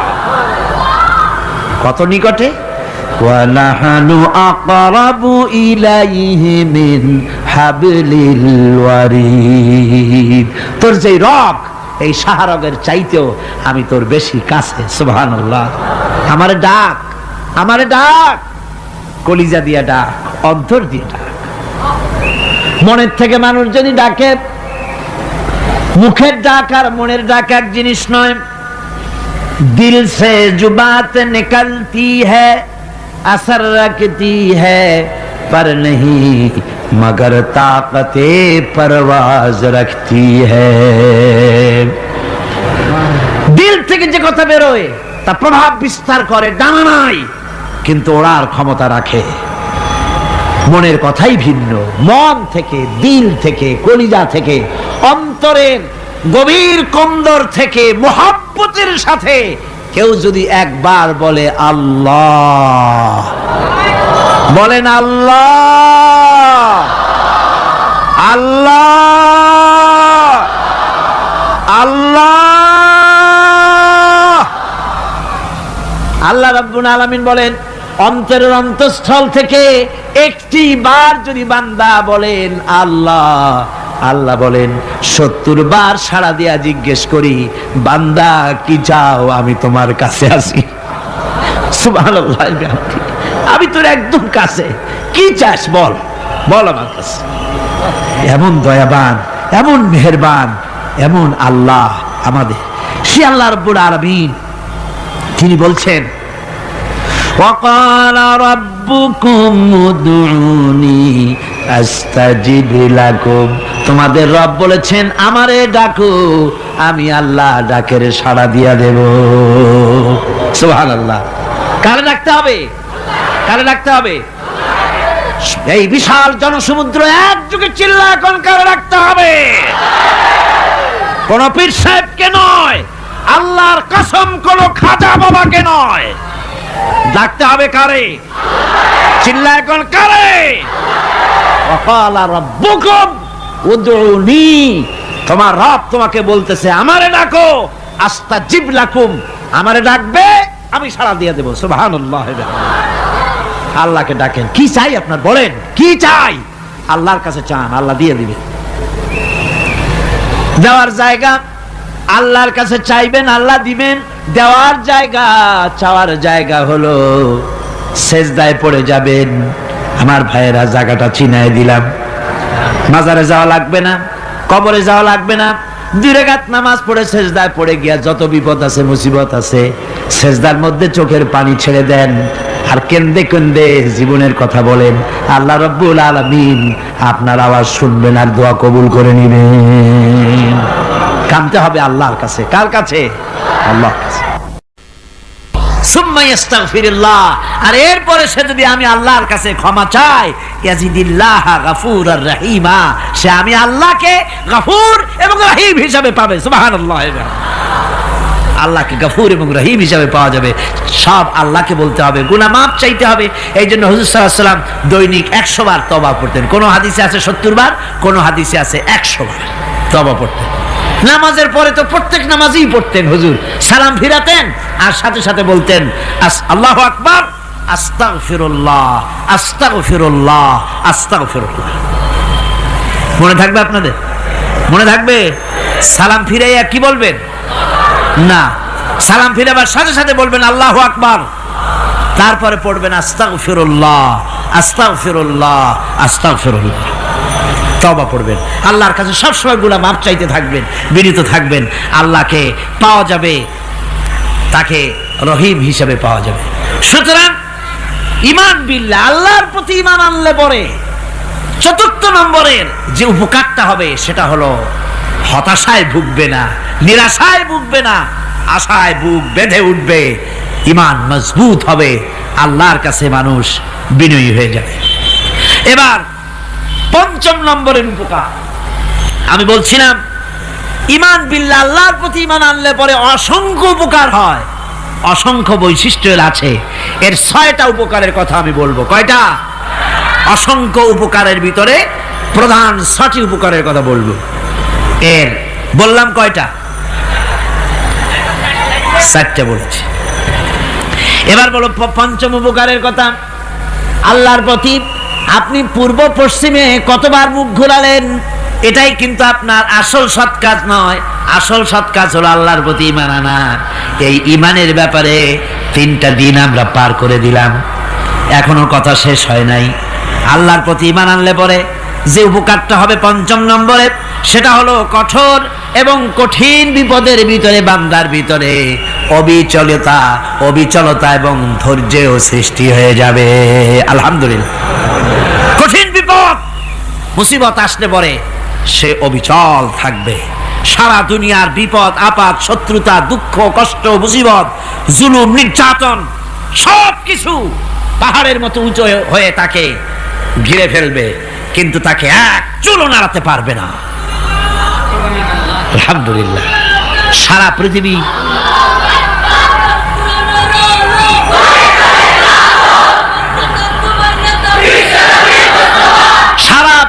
একদিকে আর সে একা একদিকে থাকবে। বিরোধিতা তো হবেই, বিপদ তো আসবেই। কবি বলতেছেন সাথে জাকা রহা হ্যায় अज़ल से ता इमरोज सते जाका रहा है अज़ल से ता इमरोज चरागे मुस्तफावी से शरारे बुलहबीस। সে আবহমান কাল থেকে শুরু করে মুস্তাফা সাল্লাল্লাহু আলাইহি ওয়াসাল্লামের দীপ শিখার সাথে আবু জাহেল, আবু লাহাবের অগ্নিস্ফুলিঙ্গের টক্কর লেগেই আছে। রাসূলুল্লাহর আল্লাহর দেওয়া এই বিধান, এই দ্বীনের বাতিটা টিম টিম করে চলেছে। আর গোরকি, টর্নেডো, হাজার হাজার মাইল বেগে হেরিকেন এসেছে, গোরকি এসেছে, টর্নেডো এসেছে, টাইফুন এসেছে, কিন্তু এই আলো নিবাইতে পারে নাই। সুবহানাল্লাহ। এই আলো নিবাতে পারে নাই। এই শত্রুতা চিরকালের, নিবাতে পারবে না। কারণ হচ্ছে আল্লাহ রাব্বুল আলামিন বলেছেন ইউরিদুনা লিইউতফিউ নূরাল্লাহি বিআফওয়াহিহিম ওয়াল্লাহু মুতিম্মু নূরিহি ওয়ালাউ কারিহাল কাফিরুন। ওরা চায় মুখের ফু দিয়ে আমার আলোকে নিভিয়ে দেবে, কিন্তু আমি আমার আলোকে পূর্ণতা দান করব। তাতে কাফের বেঈমানদের কলজায় যত জ্বালা যন্ত্রণা হোক, আমার দ্বীন কেউ মিটাই দিতে পারবে না। কোন সুবহানাল্লাহ। সুতরাং বিপদে অবিচলতা আসবে, সে অটল হবে, মজবুত হবে। কোরআনে কারীম বলতেছে ওয়া কাযালিকা জাআলনা লিকুল্লি নাবিয়্যিন আদুওয়াম মিনাল মুজরিমিন। এই পৃথিবীতে এমনি করে আমি সকল নবীদের শত্রু বানিয়েছি, সব পাপিষ্ঠ অপরাধীদেরকে। নবীদের সাথে বিরোধিতা করেছে কারা? পাপিষ্ঠরা আর অপরাধীরা। আজও খুঁজে দেখেন, আজও ইসলামী আন্দোলনের বিরোধিতা যারা করে সবগুলি কি পাপিষ্ঠ? সত্য কি না কর? ইসলামী আন্দোলনের বিরোধিতা যারা করে হিসাব করে, চোখ দিয়ে তাকায় দেখেন, খুঁজে দেখেন তাদের নামগুলি। মদখোর, জিনাকার, বদমাশ, চোর, হাইজাকার, বেনামাজি, লুটেরা, মিথ্যাবাদী, সবচাইতে সমাজের নিকৃষ্ট লোকগুলি ইসলামের বিরোধিতা করে।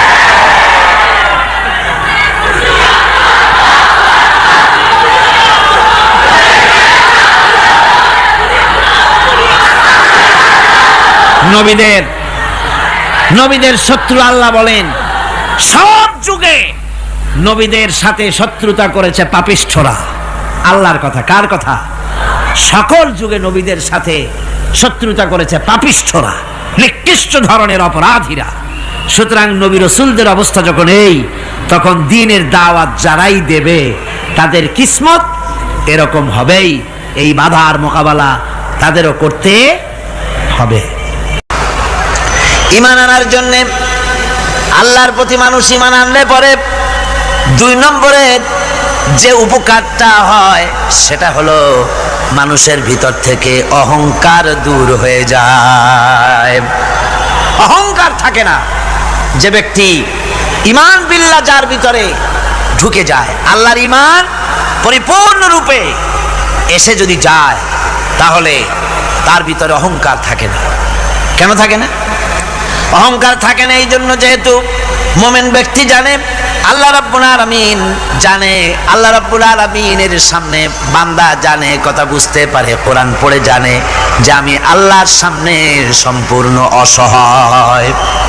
অসহায় যে যার কিচ্ছু নাই, সে কি অহংকার করতে পারে? অর্থ নাই, বিত্ত নাই, কিছু নাই, সে কি অহংকার করে? অহংকার কারা করে? অহংকার করে যাদের অর্থ আছে, বিত্ত আছে, শিক্ষা আছে, বিদ্যা আছে, স্বাস্থ্য আছে, জমি আছে, জমা আছে, বাড়ি আছে, কল আছে, কারখানা আছে, গাড়ি আছে, এরাই না অহংকার করে। কিন্তু ঈমান বিল্লাহ যখন আসি, তখন সে বুঝতে পারে আমার শক্তি কোনো শক্তি নয়। ওয়া হুয়াল কাহিরু ফাওকা ইবাদি। সমস্ত আল্লাহ রাব্বুল আলামিন বলছেন সমস্ত বান্দার উপরে কর্তৃত্ব হচ্ছে আল্লাহ পাকের। আল্লাহর কর্তৃত্ব থেকে বেরিয়ে আসার ক্ষমতা কারো নাই।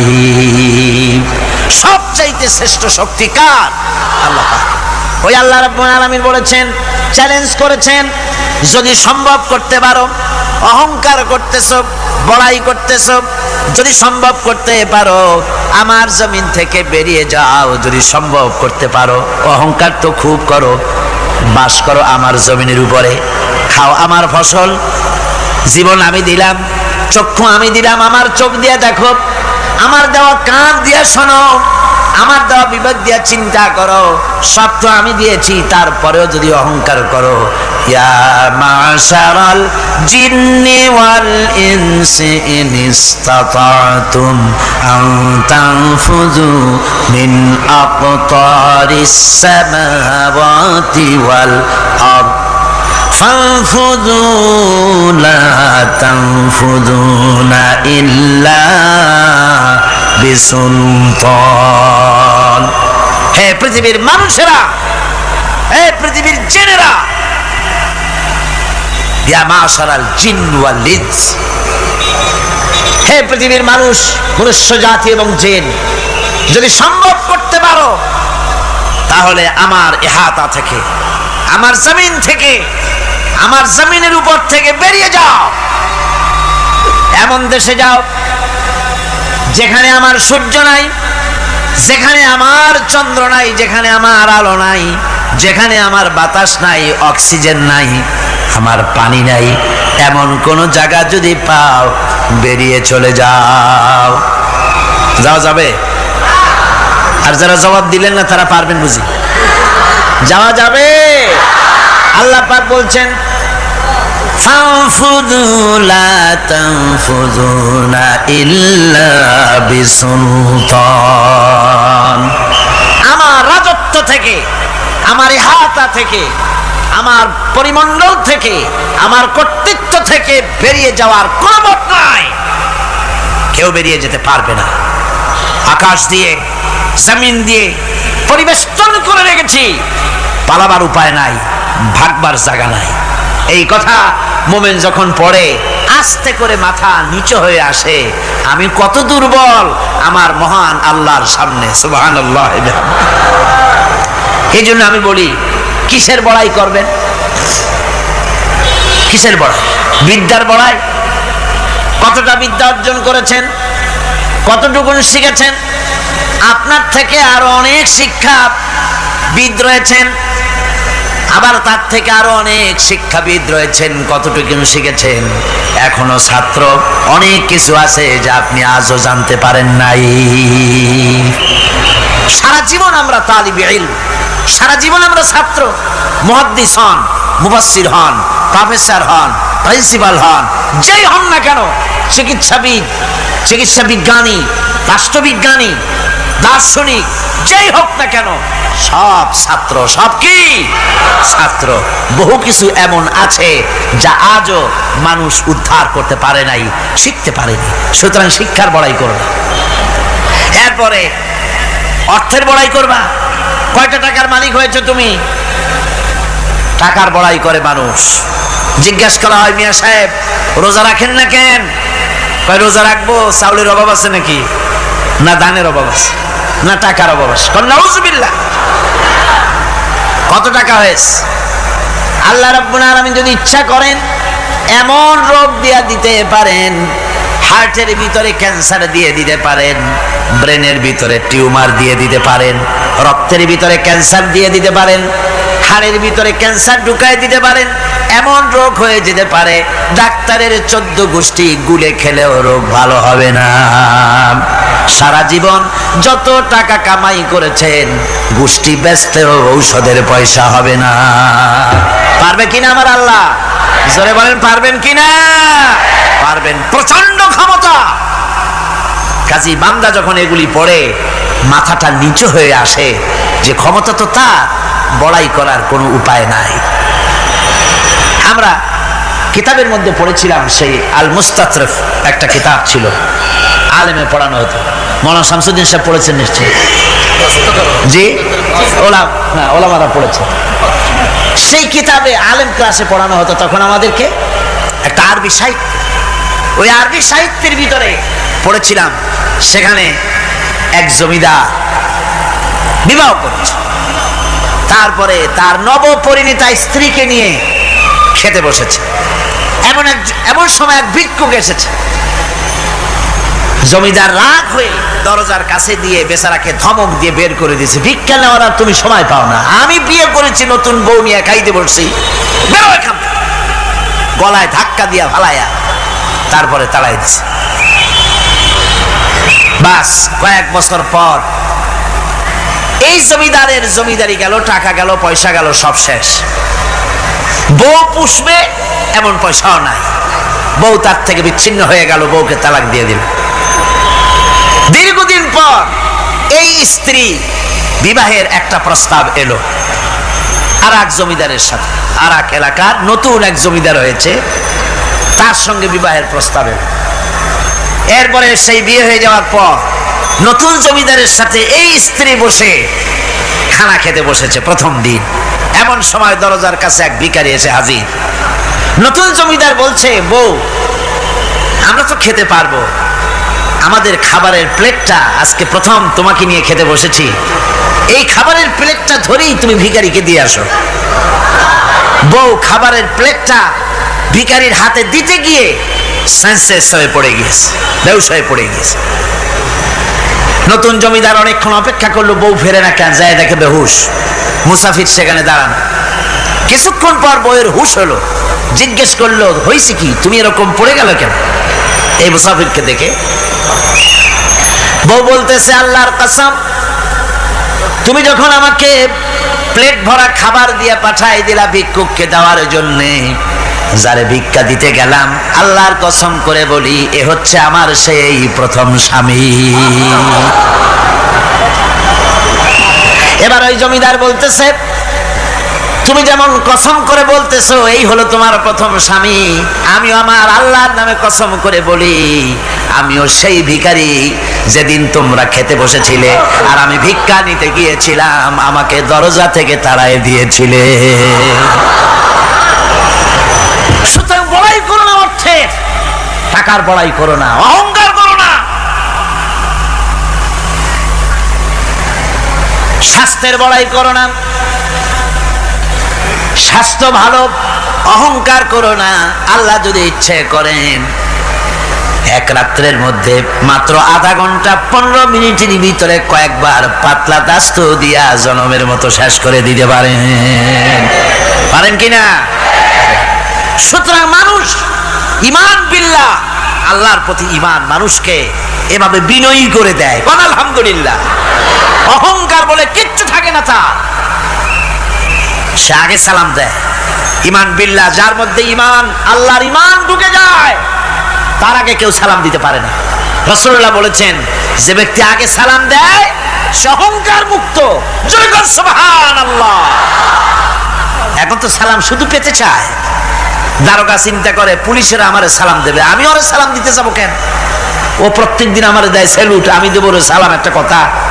এসপি মনে করে ইন্সপেক্টর আমারে সালাম দিবে, আইজি মনে করে এসপি আমারে সালাম দিবে, প্রেসিডেন্ট মনে করে মন্ত্রীরা আমারে সালাম দিবে, হুজুররা মনে করে মুরিদরা আমারে আগে সালাম দিবে। না, এটা সুন্নাতের খেলাফ। রাসূলুল্লাহর আগে কেউ সালাম দিতে পারে নাই। জোরে কোন সুবহানাল্লাহ। আগে সালাম দাও।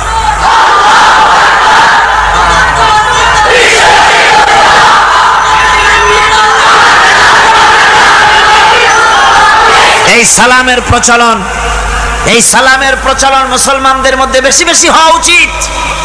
আপনারা সালামের প্রচলন চালু করে দিবেন, বেশি করে চালু করবেন। বউরে সালাম দিবেন, বউ আপনাকে দেবে। ঘরের মধ্যে ঢুকবেন, ঢুকেই বলবেন আসসালামু আলাইকুম ওয়া রাহমাতুল্লাহি ওয়া বারাকাতুহু। বাইরের থেকে গেছেন, ঘরে ঢুকেই প্রথম সালাম দেন, বউ সালামের জবাব দেবে, বউ আপনাকে দেবে। বাচ্চাদের সালাম দেন, বাচ্চারা আপনাকে দিবে। এরকম সালামের প্রচলন চালু করেন। রাসূলুল্লাহ বলেছেন, মানে একটা গাছের আড়ালে এই সালাম হলো, লোকটা গাছের আড়ালে চলে গেছে, আবার দেখা হয়েছে, আবার সালাম দেয়। এখন এই সালাম কমে গেছে, এখন সালামের পরিবর্তে অনেক কিছু হয়েছে। সালাম দেয়, তার জবাবও দেয় না। যদি বলে কেউ গরিব মানুষ সালাম দিয়েছে বড় লোক করে, আসসালামু আলাইকুম, ওয়ালাইকুম আসসালাম বলতে চায় না, একটু মাথা নাড়ে। তারপরে জিজ্ঞেস করে, স্যার কেমন আছেন?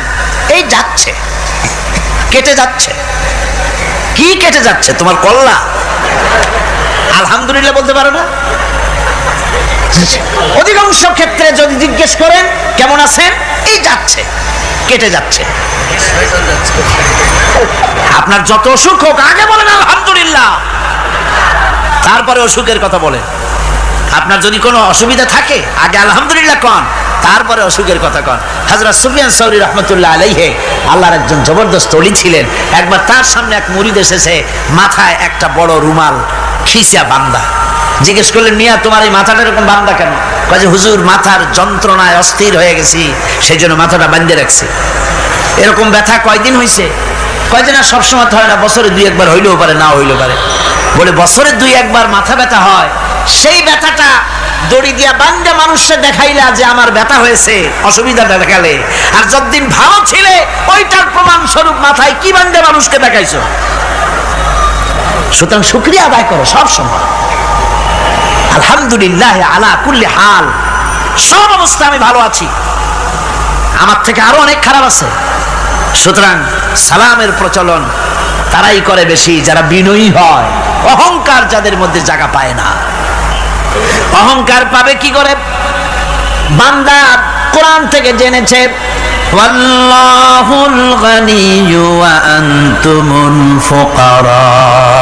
আল্লাহ রাব্বুল আলামিন বলেন, তোমরা হলে সবাই ফকির, তোমরা হলে সব মুকাবিক্কি, আর একমাত্র আল্লাহ রাব্বুল আলামিন বেনিয়াজ। আল্লাহই শুধু বেনিয়াজ, আর সব কি মুকাবিক্কি কার কাছে? আল্লাহর কাছে। এই জন্য বিনয়ী হতে হবে। যে জমিনটা বাস করি, জমিনটা কার? চিল্লায় কোন কার? লিল্লাহি মা ফিস সামাওয়াতি ওয়া মা ফিল আরদ। আকাশ তার, জমিনও। এই কথা যদি জানা থাকে, বিশ্বাস থাকে, তাহলে সেই ব্যক্তি অহংকার করতে পারে না, সে বিনয়ী হয়। ঈমান বিল্লাহ তাকে বিনয়ী বানায় দেয়। আর বিনয়ী মানুষ, নিরহংকার মানুষই আল্লাহর কাছে বেশি পছন্দ। এই ঈমান তার ভিতরে এই কথা জাগ্রত করে দেয়।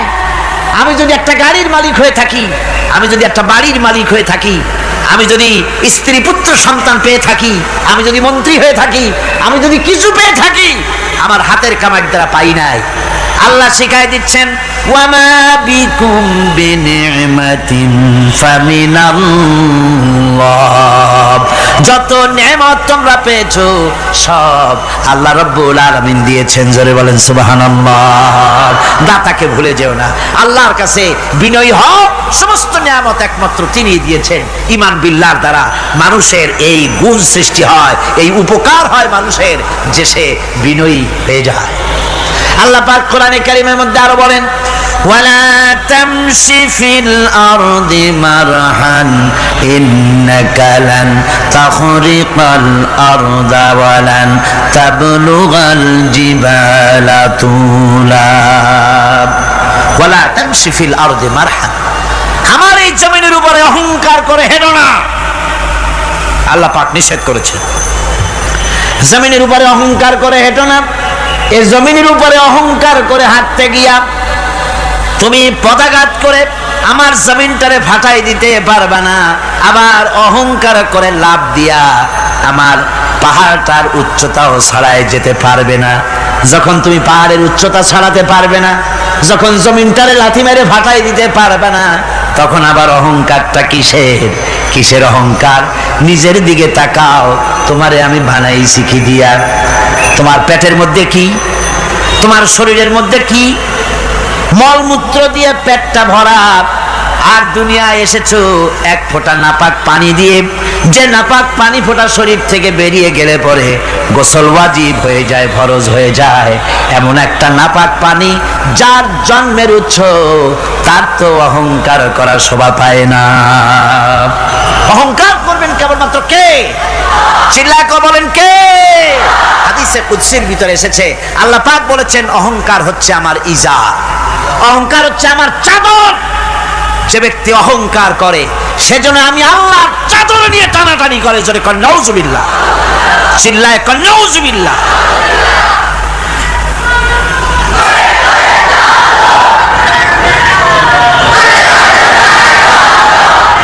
আমার বন্ধুগণ, আল্লাহ রাব্বুল আলামিন কোরআনে কারীমের মধ্যে বলেছেন, আমার সঠিক বান্দা যারা, অহংকার তাদের মধ্যে থাকে না। ওয়াইবাদুর রাহমানিল্লাযীনা ইয়ামশুনা আলাল আরদি হাওনা, রহমানের বান্দা যারা, আমি আল্লাহ পাকের গোলাম যারা, তারা জমিনের উপরে খুব বিনয়ের সাথে চলে। তাদের চলাফেরা দেখলেই বোঝা যায় লোকটা বিনয়ী, আল্লাহর বান্দা। সুবহানাল্লাহ ওয়া বিহামদিহি। কি বলেন? মানুষের চলাফেরা, চাহনি, ওঠা বসা, কথাবার্তা দেখলেই বোঝা যায় না লোকটা কি চরিত্রের? বোঝা যায়। এক পদের মানুষ আছে গম্ভীর হয়ে বসে থাকে, মনে হয় যেন নবজাদা নসরুল্লাহ খানের শালা। নামাজ নাই। কি হয়েছে? মাইক এমনি আজকে আমি নিজেও টের পাচ্ছি, আমি মাইকের আওয়াজ নিজেও পাচ্ছি না। মাইকটা ভালো করে দেন মাইকের অপারেটর, আর জোরে সোরে একটু জিকির করেন, লা ইলাহা ইল্লাল্লাহ, লা ইলাহা ইল্লাল্লাহ, লা ইলাহা ইল্লাল্লাহ।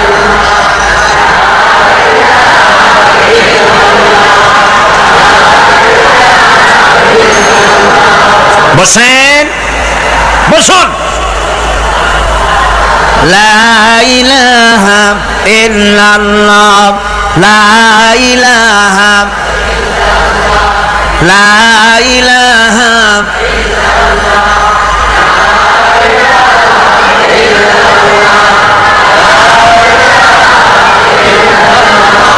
লা ইলাহা ইল্লাল্লাহ মুহাম্মাদুর রাসূলুল্লাহ। বন্ধুগণ, আল্লাহর প্রতি ঈমান আনলে পরে যে গুণ সৃষ্টি হয়, যে গুণাবলী সৃষ্টি হয়, সেই গুণের মধ্যে 2 নম্বরের গুণটা আমি বললাম, বিনয় এবং বিনম্রতা সৃষ্টি হয়, অহংকার মুক্ত হয়ে যায়। এটা হলো 2 নম্বরের উপকার। প্রথম নম্বরের উপকার হচ্ছে মর্যাদা সৃষ্টি হয়। 2 নম্বরে কি হয়? অহংকার মুক্ত হয়ে যায়। আল্লাহ রাব্বুল আলামিনের উপরে ঈমান আনলে পরে, ঈমান বিল্লাহ যখন এসে যায় ভিতরে, আল্লাহর প্রতি যখন ঈমান পরিপূর্ণতা লাভ করে, তখন তার 3 নম্বরের উপকার যেটা হয় সেটা হলো সে নির্ভীক হয়ে যায়, তার মধ্যে বীরত্বের সৃষ্টি হয়। জোরে বলেন আলহামদুলিল্লাহ। ঈমানদার লোক কোনোদিন কাপুরুষ হয় না। ঈমানদার লোক কাপুরুষ হয় না, বীর পুরুষ হয়। আর পৃথিবীতে কাপুরুষরা কোনো ইতিহাস সৃষ্টি করতে পারে না। বীর পুরুষ জীবনে মরে একবার, আর কাপুরুষ মরে জীবনে বারবার। পাতি শিয়ালের ডাক শুনে চিত হয়ে পড়ে। ট্রাকের টায়ার পাংচার হয়েছে, আওয়াজ শুনে হার্ট ফেল করে। এই হলো যারা নাকি ইমানের দিক থেকে দুর্বল, তাদের এই অবস্থা। আর ইমানদার যারা, তারা বোমার আওয়াজ শুনে পালায় না, বরং আহত সিংহের মতো আওয়াজ যেদিকে হয়েছে সেদিকে ছোটে গিয়ে দেখে তার কোনো ভাই আহত হয়েছে কিনা। এটা হলো ঈমান বিল্লাহর তৃতীয় গুণ, তৃতীয় উপকার। আল্লাহর প্রতি ঈমান আনলে পরে মানুষ নির্ভীক হয়ে যায়। মানুষের সবচাইতে ভয়টা কি কন্ত বলতে পারেন? সবচাইতে বড় ভয় কিসে? মৌতের। অবশ্য কেউ কেউ বড় ভয় বউকেও মনে করে যে বউ হলো সবচাইতে বড় ভয়ের জিনিস। স্ত্রীকে অনেকে মৌতের চাইতেও ভয় মনে করে।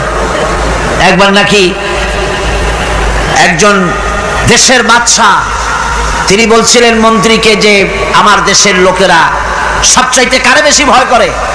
মন্ত্রী বলছে দেশের লোকেরা সবচাইতে বউকে বেশি ভয় করে। বলি এটা একটা কথা হলো নাকি? প্রমাণ করতে যদি না পারো তাহলে তোমার চাকরি শেষ। প্রধানমন্ত্রী তো মুসিবতে পড়ে গেছে। তারপরে সমস্ত লোক দেখেছে, সমস্ত শহরবাসীকে দেখে তারপরে বলছে তোমরা যারা বউকে ভয় করো না তারা সব এদিকে আসো, আর যারা বউকে ভয় করো তারা এ পাশে থাকো। এখন যারা ভয় করে তারা সব একদিকে চলে আসছে। একটা শুকনা শাকনা মানুষ একা দাঁড়ায় আছে, ভয় করে না সেই দলে, আর সব একদিকে। বাদশা আশ্চর্য হয়ে গেল, সব মানুষ ভয় করে একদিকে চলে আসলো, আর তুমি একা শুকনা শাকনা মানুষ, তুমি বউরে ভয় করো না, ব্যাপারটা কি? কয় যে না, বউকে ভয় করি কিনা তা জানি না, আমি আসার সময় আমার বউ বলে দিয়েছে সব লোক যেদিকে যাবে সেদিকে যাবে না, একা দাঁড়ায় থাকবে একদিকে।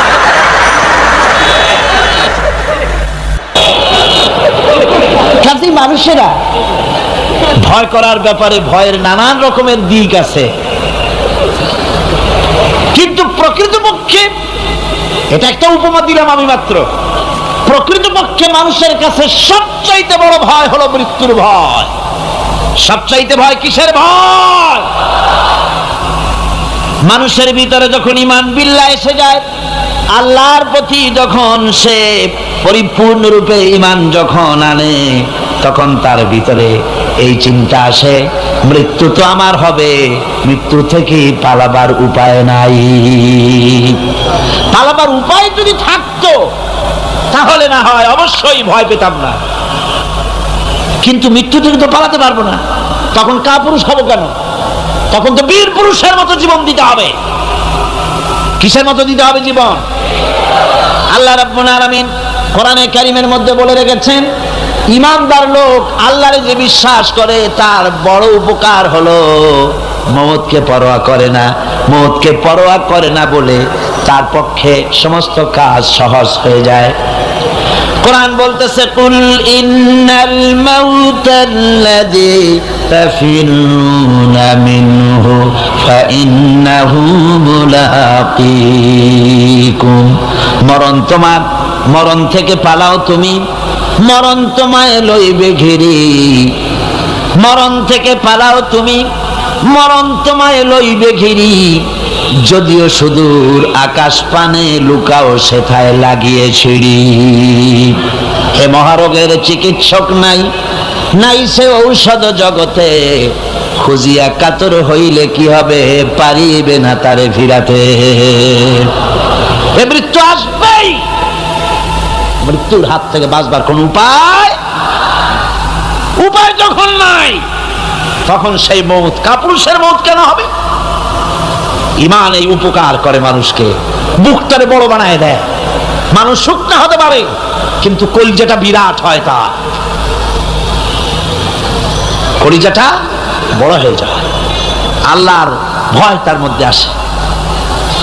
যেহেতু সে জানে, কোরআনে কারীমের মধ্যে আল্লাহ পাক বলেছেন, আইনামা তাকুনু ইউদরিকুমুল মাউতু ওয়ালাউ কুনতুম ফি বুরুজিম মুশাইয়াদা। আল্লাহ পাক বলেন, দুর্ভেদ্য দুর্গের ভিতরে যদি তুমি পালায় থাকো, মৃত্যু সেখানে গিয়া তোমারে খুঁজে বের করবে, এড়াতে পারবে না। একজন তার বাড়িতে কুত্তা দিয়া বাড়ি ভরে ফেলেছে। ঘরের কুত্তা, খাটের নিচে কুত্তা, ড্রয়িং রুমে কুত্তা, বেডরুমে কুত্তা। তার বন্ধু এসে বলে, ভাই তোমার বাড়ি এত কুত্তা কেন? আগে তো তুমি এত কুত্তা পাগল ছিল না, এত কুত্তা পালতেছো কেন? কয় যে ওয়াজ শুনে আসছে। আশ্চর্য কথা, ওয়াজ শুনে তুমি কুত্তা পালা আরম্ভ করলা? কয় যে না, সব কথা শুনে নাও না আগে। বলে কি? কয় যে ওয়াজের মধ্যে শুনলাম রাসূলুল্লাহ বলেছেন যে বাড়িতে কুত্তা থাকে ঘরের মধ্যে আর প্রাণীর ছবি থাকে, ওখানে নাকি ফেরেশতা আসে না। তা আমি কুত্তা রেখে দিছি, ঘরের থেকে বাইর হই না, আজরাইল আসতেও পারবে না, আমার জানও কবজ হবে। বন্ধু ছিল খুব চালাক। বন্ধু কয় যে ও কুত্তা পালা বন্ধু, বুঝলাম আজরাইল আসবে না, কিন্তু কুত্তা কি কিয়ামত পর্যন্ত বাঁচে না মরে? কয় যে না ভাই, কুত্তা তো মরে। কয় কুত্তা মারে যে ফেরেশতায়, তোমারে মারবে সেই ফেরেশতায়। পালাবা কেমনে? পালাবার উপায় নেই। যেখানেই থাকে, বাড়িতে হোক, গাড়িতে হোক, দেশে হোক, বিদেশে হোক, মৃত্যু যখন আসবে, মৃত্যুর হাত থেকে এড়াবার কোন উপায়। আমার বন্ধুগণ, মৃত্যু থেকে বাঁচবার কোনো উপায় নাই।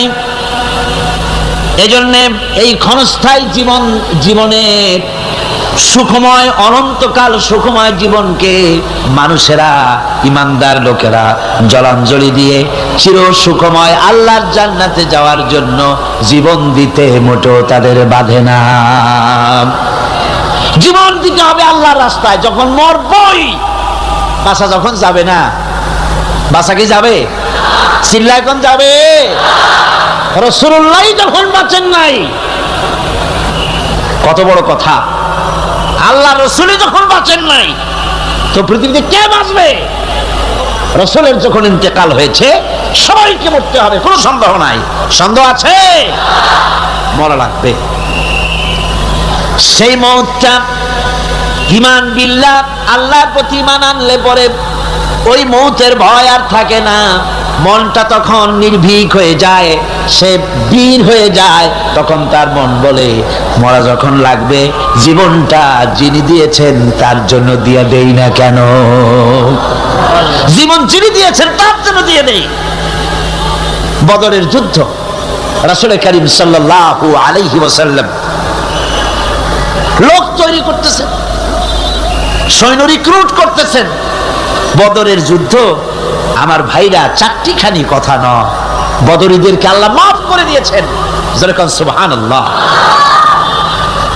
বদরের যুদ্ধ বড় মারাত্মক যুদ্ধ। এ জিহাদ হবে, বাপ তরবারি ধরবে ছেলের বিরুদ্ধে। মক্কা থেকে ছেলে আসছে কাফের, ছেলে তরবারি ধরবে বাপের বিরুদ্ধে, মামু ধরবে ভাইনার বিরুদ্ধে, ভাই ধরবে ভাইয়ের বিরুদ্ধে। এটা কি আপনি সোজা মনে করেন? কোন সোজা মনে করেন? আমার বন্ধুগণ, বদরের যুদ্ধ শেষ হয়ে যাওয়ার পর হযরতে আবু বকর সিদ্দিক রাদিয়াল্লাহু তাআলা আনহুর সঙ্গে ছেলে আব্দুল্লাহর দেখা হয়ে গেল। ছেলে তখনও কাফের। ছেলে বলে, বাবাজি, আমার আব্বা আবু বকর বদরের প্রান্তরে, আমি আমার তরবারির সামনে আপনাকে কয়েকবার পেয়েছিলাম, কিন্তু আপনি আমার পিতা বলে আমি কিছুই করতে পারি নাই। হযরতে আবু বকর বলেন, আব্দুল্লাহ রে শোনো, আল্লাহর কসম করে বলি, তুমি তো আমার তরবারির সামনে পেয়ে ছেড়ে দিয়েছো, কিন্তু আমি আমার বাবুদের কসম করে বলি, বদরের মাঠে একটি বারও যদি আবু বকরের চোখের সামনে তুমি পড়ে যেতে, আল্লাহর কসম আমার তরবারি তোমারে মাফ করে দিত না। তুমি কাফের, আমি মুসলমান। তোমার সাথে আমার সম্পর্ক পিতা পুত্রের স্নেহের সম্পর্ক হতে পারে তখন যখন আদর্শের প্রশ্ন মিল হবে, নইলে তুমি কাফের, আমি মুমিন। পিতা হিসাবে স্নেহ তোমার যেটা পাওয়া দরকার আমার কাছে, সেই স্নেহ থেকে তুমি বঞ্চিত থাকবে। এই যুদ্ধে সৈন্যদেরকে রিক্রুট করা সোজা ব্যাপার ছিল না। হুজুর সাল্লাল্লাহু আলাইহি ওয়াসাল্লাম সাহাবীদেরকে তৈরি করতেছেন জিহাদের জন্য। কিভাবে কথাটা পারবেন, হুজুর কথা গোছায় বলতেছেন। হযরত বর্ষিয়ান সাহাবী হযরত মিকদাদ রাদিয়াল্লাহু তাআলা আনহু হুজুরের অবস্থা বুঝতে পারতেছেন। হযরত মিকদাদ দাঁড়িয়ে গেলেন হুজুরকে সাহস দেওয়ার জন্য। হযরত মিকদাদ দাঁড়িয়ে গিয়ে বলছেন, ইমদি বিনা ইয়া রাসূলুল্লাহ হাইসুমা তাশা, আয় হাইসুমা আমারাকাল্লাহ। হে রাসূল, আপনি আমাদের নিয়ে চলুন যেদিকে আপনার খুশি, অর্থাৎ আল্লাহ আপনাকে আমাদেরকে নিয়ে যেদিকে যেতে বলেন সেদিকে নিয়ে যান। ইন্না লা নাকুলু লাকা কামা ক্বালা বানি ইসরাঈল লিমূসা আলাইহিস সালাম ইযহাব আনতা ওয়া রাব্বুকা ফাকাতিলা ইন্না হাহুনা কাঈদুন। আমরা মূসা আলাইহিস সালামের উম্মত না। সুবহানাল্লাহ।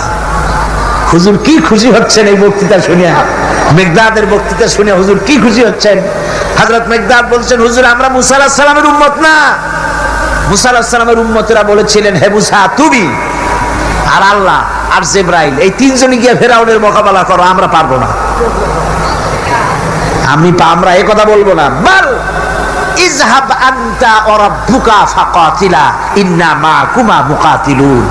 হে রাসূল, বরং আমরা বলি আপনি চলুন আমাদেরকে নিয়ে, আপনার রব আপনাকে যেদিকে যেতে বলে আমাদেরকে নিয়ে চলুন, আমরা আপনার সাথে থেকে কাফেরদের বিরুদ্ধে লড়াই করব, তরবারি চালাবো ততক্ষণ পর্যন্ত মা দামাত আইনু মিন্না তাতাররাফ, যতক্ষণ পর্যন্ত থামো, যতক্ষণ পর্যন্ত চোখের একটা পাতাও নড়ে, যতক্ষণ পর্যন্ত চোখের একটা পলক পড়ে, ততক্ষণ পর্যন্ত যুদ্ধ চালাতে থাকবে। ربنا ظلمنا أنفسنا وإن لم تغفر لنا وترحمنا لنكونن من الخاسرين। আয় আল্লাহ তাআলা, লক্ষ লক্ষ মুসলমান নিয়ে তোমার দরবারে আমরা হাত তুলেছি, তোমার বান্দা বান্দিরা মিলিতভাবে হাত তুলেছি, কোরআনে কারীমের কথা শুনছি, জিকির আজকার করেছি, তেলাওয়াত করেছি। মেহেরবানি করে সবটুকু জনাবে মুহাম্মদ রাসূলুল্লাহ সাল্লাল্লাহু আলাইহি ওয়াসাল্লামের রূহ মুবারকে পৌঁছায় দাও।